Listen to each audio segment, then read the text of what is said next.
Greetings all, my name is JD from Studio 2105. Welcome back to MixStream Online, and yes, a brand new episode of Weekly Update Wednesdays.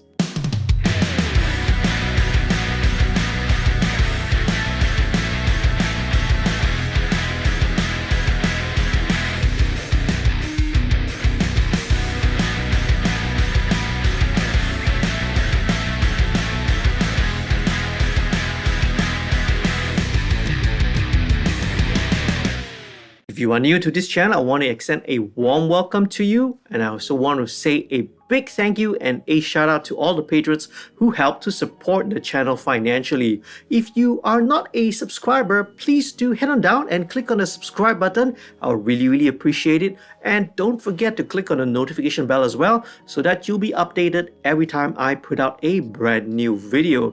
Do sign up on the email list for a bunch of free stuff. And if you want to support the channel financially, do become a patron by heading down to the website www.patreon.com/studio2105. This week's video is going to be a little bit different because I'm not tackling any topic or answering any question that's related to recording, mixing, mastering, and the usual stuff that I usually talk about on this channel. Instead, I wanted to share this little piece of industry news. I feel this is very important. It's something that we all should be informed and we should all be aware of. Firstly, I must apologize though that to all the non-Malaysian viewers out there, this topic is kind of only relevant to Malaysian audiences, right? Because we are talking about some news and some plans that's related to the Malaysian creative industry. But hey, there might be some interesting facts and some interesting information, right, contained in this video. So I do hope you stick around to the end of the video, okay? What's in store for the music industry in the 12th Malaysian Plan, Rancangan Malaysia ke-12, 2021 to 2025. Now, all this information is obtained from the official document, which you can download from the Economic Planning Unit, the EPU, website. Okay, the link is going to be down in the description below. If you want to read the entire proposal, you want to read the whole document in detail, you can do so by downloading it from the website. The Malaysia Plan is a comprehensive outline of government development policies, and this is also referred to as the Malaysia 5-year Plan. In BM, in Bahasa Melayu, we call it, right, Rancangan Malaysia lah. Now, the first plan was introduced in 1965, back then, right? So, and it covered, right, development agendas, right, from 1966 to 1970. And the current administration, right, the new government has just unveiled the 12th plan, right, the Rancangan Malaysia ke-12. I'm going to take a brief look and an overview at what this medium-term plan has for the creative industry as a whole. Firstly, to put things in perspective, right, let's look at how much did the creative industry contribute to the national GDP. In 2015, the industry generated ringgit Malaysia 22.5 billion with a capital B. Now that figure rose to 24.1 billion in the following year. And surprisingly, despite the pandemic, the 2020 figure stood at 26.8 billion Malaysian ringgits. Now, all in all, we're looking at an average growth rate year to year of about 3.6%.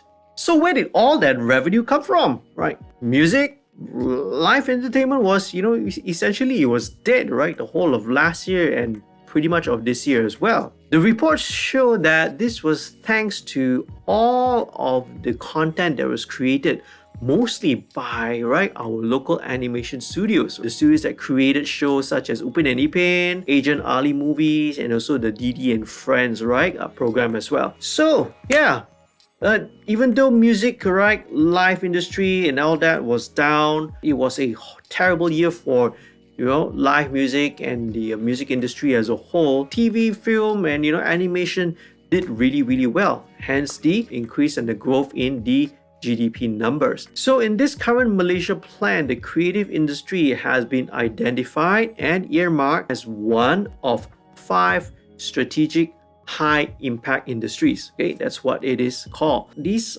strategic high impact industries is what will spur economic growth, and that is to be achieved by developing an all-encompassing and a holistic ecosystem for the industry. Now, the goal of the plan is to have the GDP contribution to grow to 31.9 billion by the year 2025. What are the issues and challenges faced?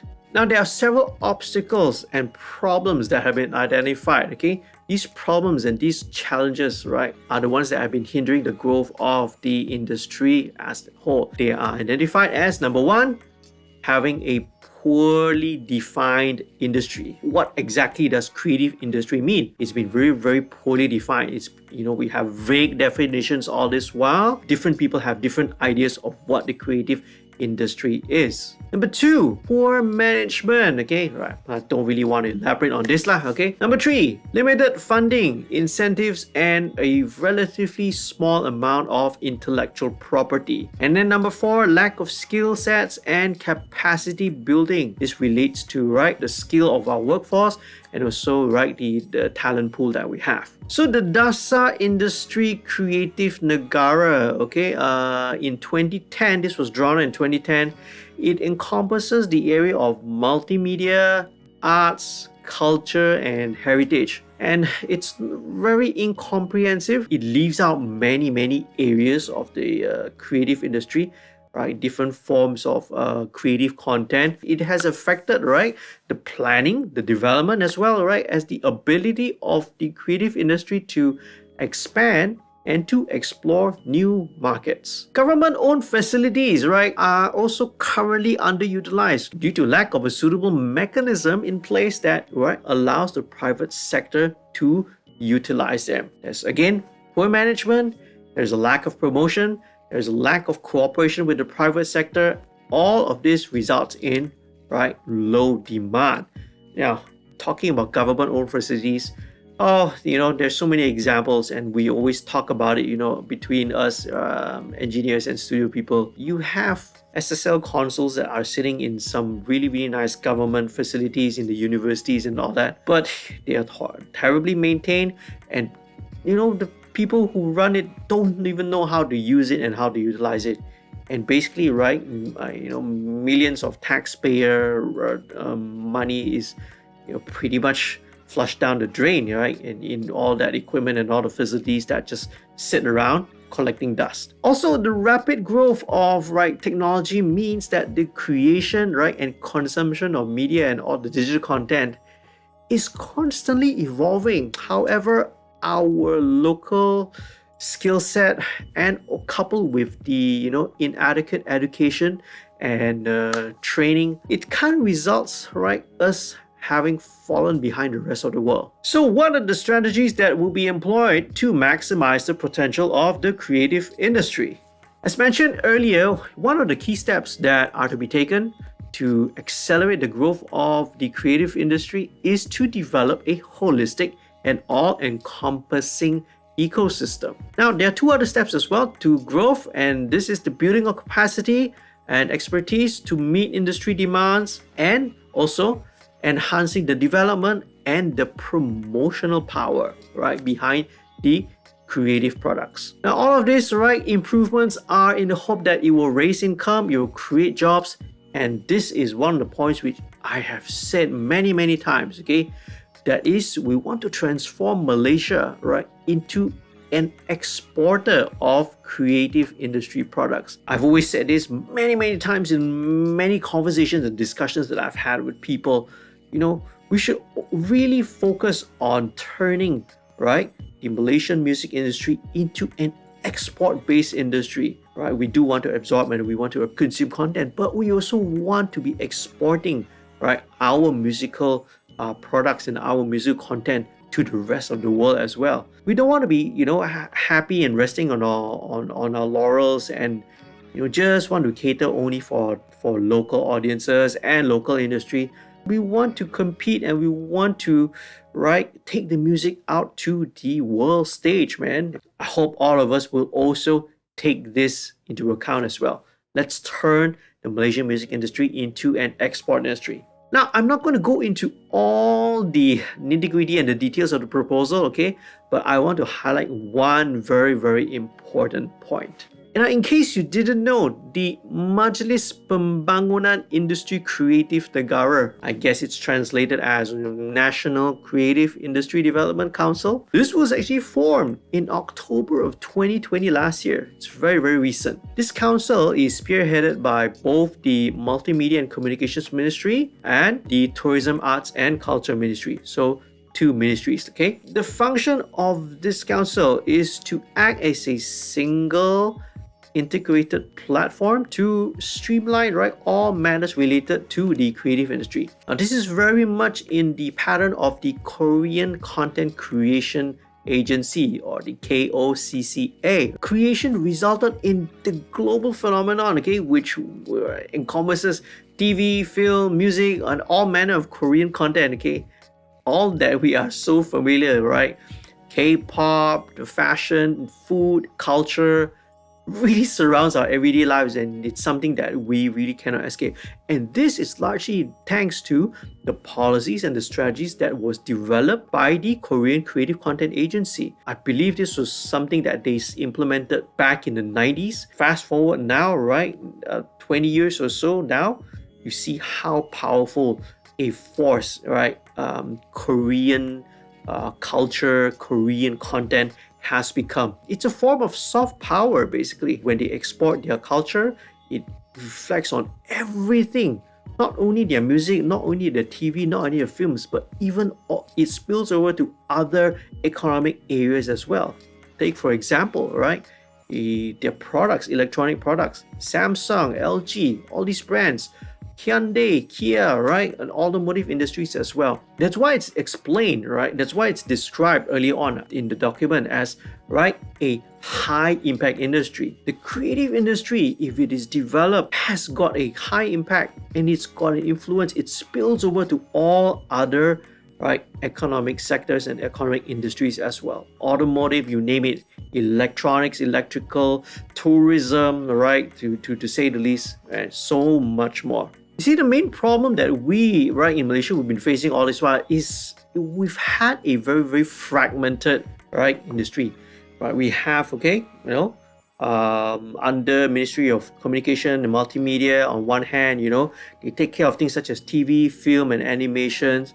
So it has that vertical structure there.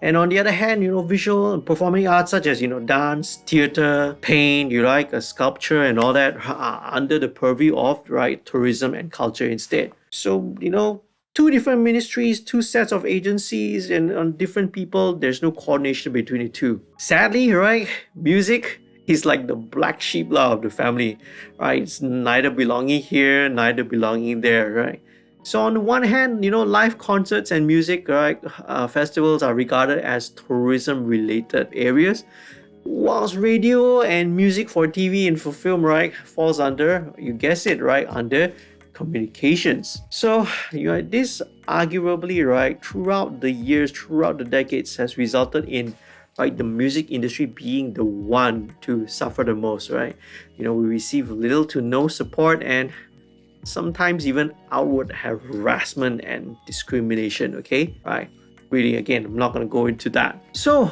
what do you think of these strategies that have been outlined in the 12th Malaysia Plan? I personally think it's way, way too early to say anything. There can always be a lot of plans. There can always be a lot of talk of policies and strategies. But we have to see how it's going to be implemented. Basically, that's what I've got to say. But anyway, I thought of just, sharing this little piece of information with you folks out there.